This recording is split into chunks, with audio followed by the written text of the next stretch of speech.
You know what's funny about Choso? When he shows up in Jujutsu Kaisen, most people don't even think about him as a person. He's introduced like a monster, a curse, just another dangerous enemy standing in the way. And honestly, at first, that's kind of how the show wants you to see him too. He barely talks, he looks intimidating, his technique is brutal, and the first major thing that people remember from him is absolutely violating Yuji in that bathroom fight. But the weird thing about Choso is the more screen time he gets, the harder it becomes to look at him like a villain. Because underneath all the blood manipulation and all the creepy cursed womb stuff, he's really just a brother trying to hold on to the only family he's ever had.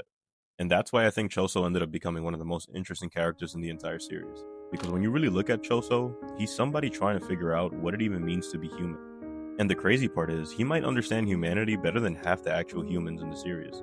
One thing I really like about Choso is that his story doesn't start off with ambition. He's not trying to become stronger or chase status. His whole life revolves around his brothers, Eso and Kechizu. That's it. That's his world. And because of that, Choso feels different from a lot of characters in shonen anime. Usually, characters are driven by dreams or goals or revenge or some huge purpose. But Choso, he's driven by attachment, and that feels weirdly real. Not everybody wakes up trying to conquer the world. Some people are just trying not to lose the people that they love. And that's literally Choso. That's why the deaths of Eso and Kechizu destroy him so badly. They were literally all he had. People forget this sometimes, but Choso and his brothers were never really allowed to exist normally. They weren't human enough to be accepted by humans, and not cursed enough to fully belong there either. They were experiments, abnormalities, things people looked at from a distance. And when you grow up like that, your relationships become everything. Because if the world rejects you, you cling harder to the people who don't. That's why Choso's grief feels so intense. His entire reason for existing got ripped away. And I think that's why his fight with Yuji feels so emotional in retrospect. Because from Choso's perspective, Yuji killed his brothers. Simple as that. There's no grand philosophy there, just pain. And that makes the fight hit harder, because neither side is really evil there. Yuji was protecting people, Choso was grieving family. And that's one of the things Jujutsu Kaisen does really well sometimes. It lets conflict feel tragic instead of clean. But then the story does something really interesting with Choso. Instead of leaving him like just another revenge character, it completely shifts his identity. And it all starts with that weird, impossible memory. The moment where Choso suddenly sees Yuji sitting there with his brothers like they've always been family. And I love that scene because it's uncomfortable. Not just for Choso, but for us too. Because you can literally see his entire understanding of reality start breaking apart in real time. Imagine hating somebody with everything in you, being fully prepared to kill them. And then suddenly your soul is telling you, no, that's your brother. That's terrifying. And the thing is, Choso doesn't even fully understand why he feels that way at first, but he accepts it almost immediately. And I think that tells you everything about who he is as a person, because Choso's loyalty runs deeper than logic. Once he accepts Yuji as family, that's it. He's all in. And honestly, that might be one of my favorite things about him, because there's no ego attached to it.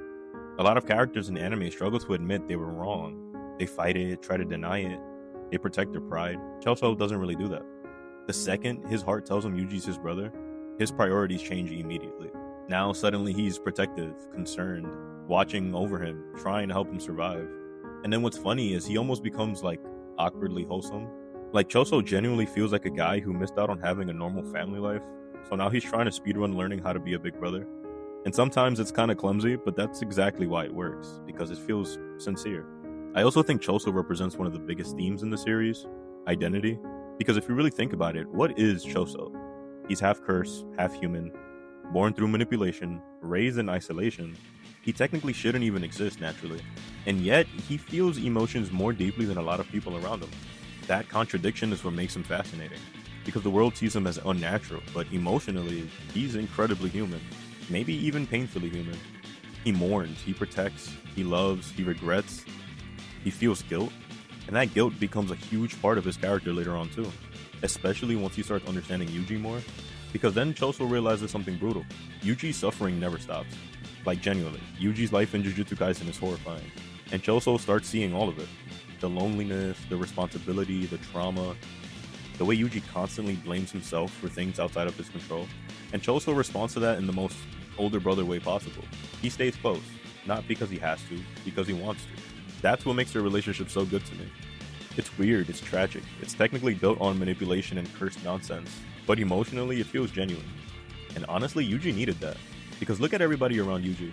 People die, mentors disappear, friends suffer, everything around him keeps collapsing. So having someone whose first instinct is I'm staying beside you no matter what, that matters a lot. And we gotta talk about Shibuya, because Shibuya changes Choso completely. Honestly, Shibuya changes everybody in Jujutsu Kaisen, but for Choso specifically, it feels like the moment he fully stepped into humanity. Because before that, his world was still kind of small. It's mostly centered around his brothers and survival. But during Shibuya, he starts making choices for other people. He risks himself. He protects people. He fights alongside sorcerers. And the crazy part is, nobody fully trusts him. Which makes sense. Imagine being on the good side and suddenly this blood manipulating former enemy is standing next to you talking about brotherhood. I'd be looking at him sideways too.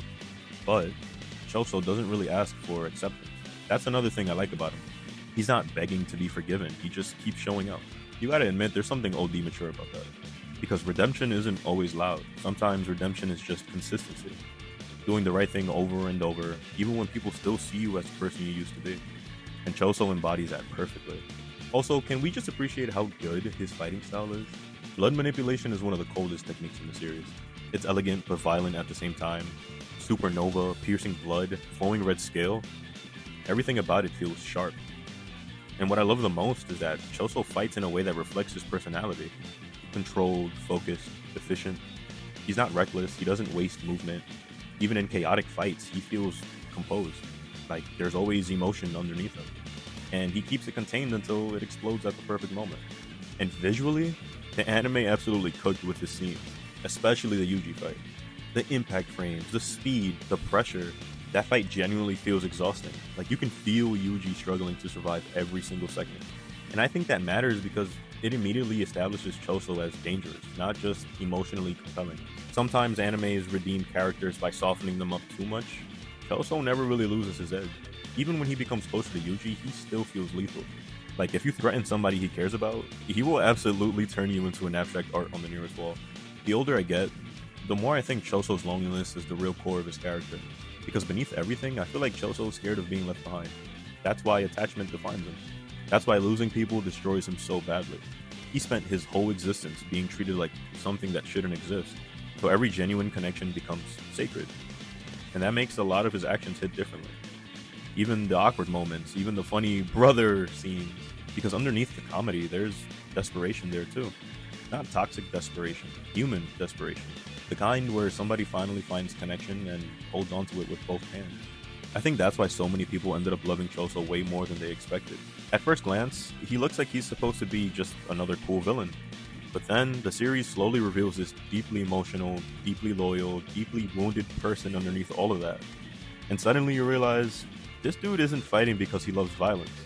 He's fighting because love is literally the center of his existence. And maybe that's why Choso stands out so much in a series as dark as Jujutsu Kaisen. Because that world is full of people losing themselves. Losing morality, losing purpose, losing hope. But Choso, even through grief, through confusion, through rage, he keeps choosing connection. He keeps choosing people. And that feels strangely beautiful coming from someone the world labeled as a curse. Because in the end, Choso kind of proves something important. Being human isn't really about how you were born. It's about your capacity to care. And Choso cares deeply. Probably more deeply than he even knows. That's why his character sticks with people. Not because he's flashy, not because he's overpowered, but because underneath all the blood and brutality, he feels painfully sincere. And honestly, those are usually the characters that stay with you the longest. Hope you guys enjoyed the Choso breakdown. I'm sorry I didn't upload last week. I was on like a little vacation, but to make up for it, I'm gonna go ahead and give you guys 2 videos this weekend. So look forward to Zenitsu tomorrow. Anyways, if you guys have another character recommendations, just let me know in the comments. And as always, this is Anime Under the Surface. I'll see you guys next week.